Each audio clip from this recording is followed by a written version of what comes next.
सत्संग चाहे 10 ही मिनट का हो, रोज सुनना चाहिए। सत्संग से जरूर परिवर्तन होता है। पहले सत्संग से हलचल पैदा होगी, क्योंकि जो हृदय में गंदी बातें हैं उनके ऊपर आक्रमण होगा सत्संग के द्वारा। यह हलचल अगर सत्संग करते रहे तो शांत हो जाएगी, अगर नहीं किया तो फिर फंसा देगी माया में। क्योंकि ऐसे हम देख रहे हैं, जैसे आपने निश्चय किया के बाद शराब नहीं पीऊंगा, मांस नहीं खाऊंगा, गंदे आचरण नहीं करूंगा, अब बड़ी हलचल पैदा हुई। वो आपको ऐसी जगह ले जाएगा जहां कम से कम दर्शन ही हो जाए। चूक मत करना। जो हलचल पैदा हुई, मंथन पैदा हुआ, उसमें पहले विष आता है। यततज्ञ विषमी परिणाम अमृतोपम, यही विष है आसक्ति। नष्ट कर दो इस आसक्ति को, फिर आप देखना आनंद में डूब जाओगे। ये ज्यादा देर हलचल नहीं रहेगी, बस चलते रहो आगे। अगर लौट पड़े पीछे तो हलचल ही हलचल है, अशांति ही अशांति है। क्या आज तक कोई ऐसा है कि जिसको सत्संग मिला और फर्क ना पड़ा हो? कोई ऐसा नहीं हो सकता। उसके जीवन में कुछ ना कुछ सुधार परिवर्तन जरूर है। जो सत्संगी है जरूर जरूर फर्क पड़ेगा, जरूर पड़ेगा।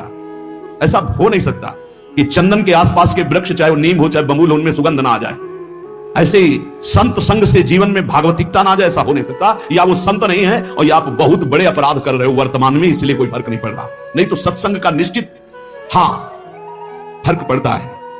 ये जो फर्क पड़ता है, इसमें यह नहीं देखा जाता कि सत्संग सुनने से हमारा धन बढ़ा है, सत्संग सुनने से हमारा व्यापार बढ़ा, फर्क पड़ा। इसे ये फर्क नहीं है।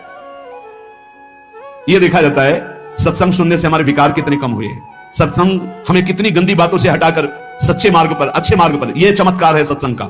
यह नहीं कि हम उन साधु से जुड़ गए तो हमारी कामनाओं की पूर्ति हो गई, तो बोले बड़ा चमत्कार। इसे चमत्कार नहीं कहते। चमत्कार कहते हैं अनंत जन्मों की वासनायुक्त मन को पलटकर भगवान के मार्ग में लगा देना। सुख और दुख ये दोनों पूर्व प्रारब्ध कर्म के अनुसार मिलते हैं, लेकिन सत्संग दोनों में सहन करने की सामर्थ्य देता है। सत्संग का फल समझो, सत्संग का फल दुख मिटाना नहीं है, सुख बढ़ाना नहीं है। सुख दुख दोनों में समान भाव लाना है। सुख दुख के समय कृत्वा लाभा लाभ हो जया जयो। जो सुख दुख में समान भाव लावे वही सत्संग का भाव। मेरी ऐसी धारणा है कि समस्त पुण्यों का, तीर्थ याटन का, व्रत का, दान का फल है कि परमात्मा में स्थित किसी महात्मा से आपका संबंध हो जाए। पूज्य महापुरुष जिनकी वाणी हो कह रहे, मेरी ऐसी धारणा है कि आपके शुभ कर्म, पुण्य कर्मों का, तीर्थ याटन का, दान पुण्य का, आपकी साधना का फल यह है कि परमात्मा में स्थित किसी महात्मा का संग हो जाए। भगवान की विशेष कृपा का अनुभव महात्मा के संग से ही होता है। जितने तीर्थ बने हैं वो सब भगवान से ही बने या भगवान के प्रेमी महात्माओं, ब्रह्म ऋषियों से स्थापित है। भगवान की लीला, भगवान की महिमा, भगवान की महत्ता, माया से मुक्तता, यह केवल संतों के द्वारा जाना जाता है। कैसे माया से मुक्त होना है, भगवान की महिमा क्या है, भगवान की लीला क्या है, भगवान की महत्ता क्या है, यह मेरी धारणा है। मैं अपनी धारणा से कह रहा हूं कि जो भगवान अवतार लेकर कार्य करते हैं उससे कई गुना बढ़कर भगवान के प्रेमी संत जन कार्य कर देते हैं। भगवान तो विनाश लीला भी करते हैं, संत दुष्टता का विनाश करते हैं, दुष्टों का नहीं।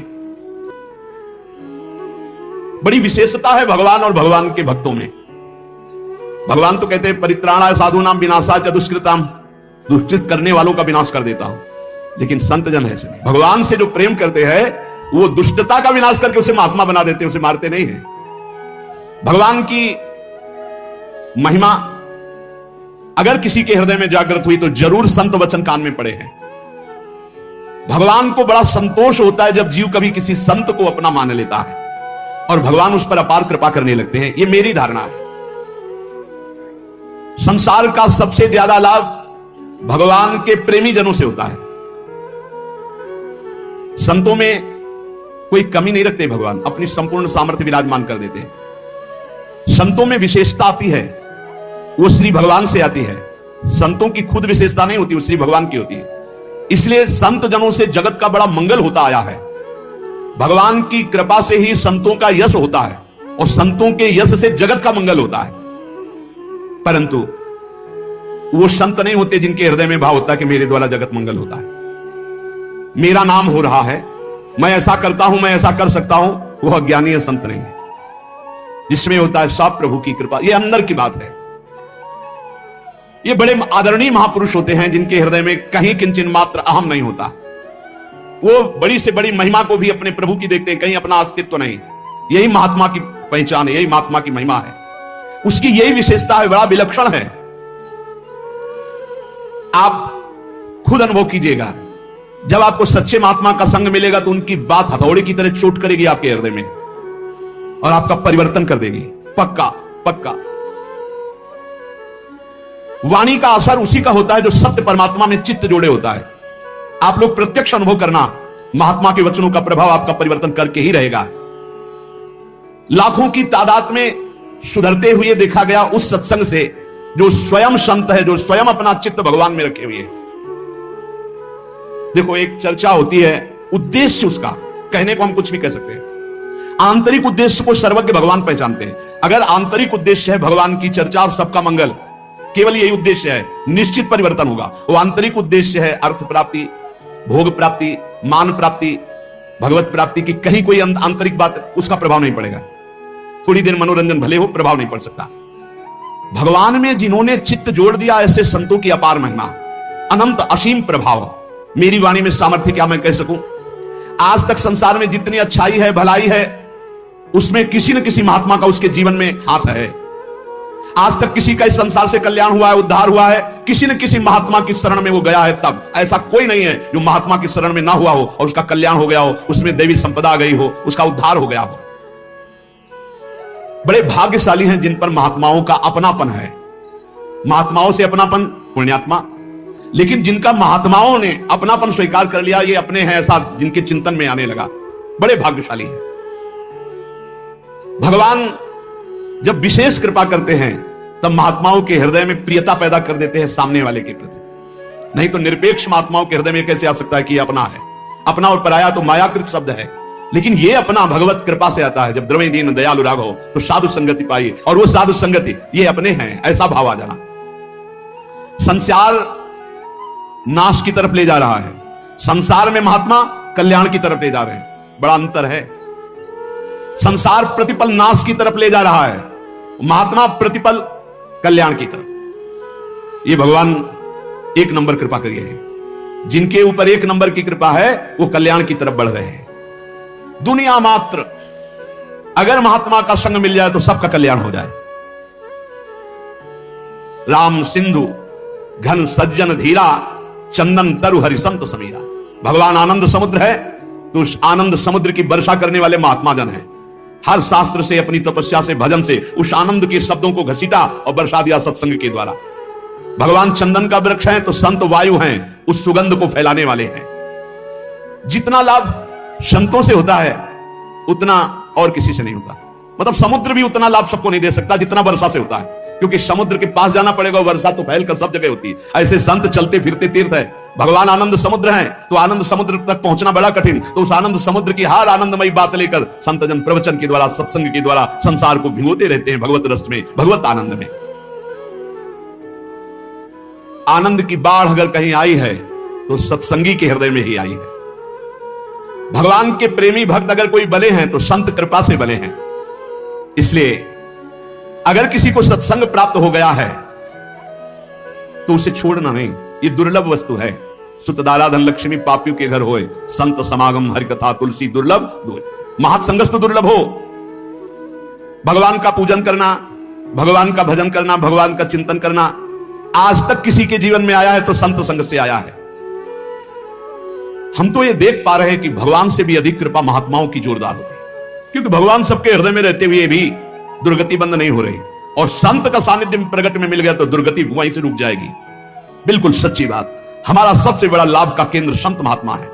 विश्व का आज तक जो लाभ हुआ वो संतों से हुआ है। लीला देखने में, लीला सुनने में हमारे हृदय में तभी प्रीति होगी जब प्रेमी महात्मा गायन करेगा। खास बात है, जो भगवान से प्रीति करते हैं वो जब चर्चा करते हैं तो एक विशेष आनंद होता है। भगवान के प्यारे भक्त साक्षात परम पावन तीर्थ स्वरूप होते हैं। उनके दर्शन स्पर्श मात्र से पाप नष्ट होते हैं। भगवान उनके हृदय में विराजमान रहते हैं। बड़े बड़े तीर्थों का स्नान करना, वहां जाकर संयम नियम पूर्वक जैसी महिमा है वैसा निर्वाह करना, तब कहीं आगे चलकर फल मिलता है। लेकिन सत्संग का तो तत्काल फल मिलता है। तत्काल फल मिलता है, जीव का परिवर्तन होना शुरू हो जाता है। इसलिए मोरे मन प्रभु विश्वासा, राम ते अधिक राम कर दासा। भगवान से अधिक भगवान के दास की महिमा है, निश्चित विश्वास कीजिए। भगवान के दास की महिमा ऐसी है कि उसको भगवान चाहे बाद में मिले, लेकिन भगवान के दास का दासत्व जो ले लिए उसको पहले भगवान मिलते हैं। ये खास बात है। दास दासोहम में एक खास बात है। भगवान के दास का आश्रय ले लिया तो उसको भगवान बाद में दुलार करेंगे, पहले दास के दास का दुलार करेंगे। जैसे बिजली का कनेक्शन ना हो, सही कनेक्शन ना हो, बिजली आ भी रही बोर्ड में, आपका स्विच भी सही है, तार भी लगा हुआ है, बल्ब भी सही है, ऑन ऑफ भी कर रहे हो, लेकिन नहीं जलेगा वो। ऐसे ही अगर संत से सही कनेक्शन आपका नहीं है, फिर आप ये शब्द बोल सकते हैं कि मेरा परिवर्तन नहीं हुआ।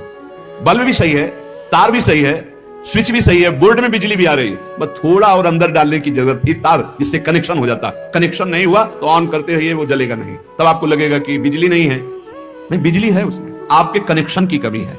यदि मन वचन कर्म से किसी भगवत प्रेमी महात्मा का आश्रय ले लिया जाए तो भगवान की शुद्ध शरणागति बहुत जल्दी प्रकाशित हो जाए। हम तो इतना कहते हैं कि जिनको संत संग मिल गया, भगवान ने सब कुछ दे दिया, उनको भगवान को देने के लिए कुछ नहीं बचा। सच्चे संतों का संग मिल गया, सब मिल गया। संकेत मात्र मैं कह रहा हूं आपको कि अगर आपको संतों का संग मिल गया है तो आप प्राणपन से निर्वाह कीजिए, इससे बड़ा कोई लाभ नहीं। संत समागम शम न लाभ कछुआन, भगवान शंकर कह रहे हैं, उमा संत समागम शम न लाभ कछुआन। कुछ लोग समझते हैं कि संतों को भोजन दे दिया, वस्त्र दे दिया, या अमुक अमुक पदार्थ दे दिए तो हम संत सेवी हैं। धोखे में मत रहना। ये आपके अंदर अहंकार बोल रहा है कि मैंने ये दिया, मैंने वो दिया, मैंने वो खवाया, मैंने पियाया, बढ़िया बढ़िया चीज दे दी तो संत प्रसन्न हो जाएंगे। वो संत ही नहीं है जो भगवान के सिवा और किसी को बढ़िया माने। इन चीजों का महत्व नहीं रहता। जैसे भगवान कहते हैं पत्रम पुष्पम फलम तो यम ये भक्ता प्रेक्षति, कोई पत्र पुष्प जल कुछ फल दे दे, मैं बड़े भाव से खा लेता हूं, तो भूखे थोड़ी है, भाव की बात करें। संत पेटू नहीं होते, जैसा संत चट्टू नहीं होते, संत भोगी नहीं होते, संत विषयी नहीं होते। जो रसेंद्री जनेंद्री पर विजय प्राप्त किए हुए, जो त्रिभुवन की राजलक्ष्मी का त्यागी है, वही तो भगवत प्रेमी है। भला आपके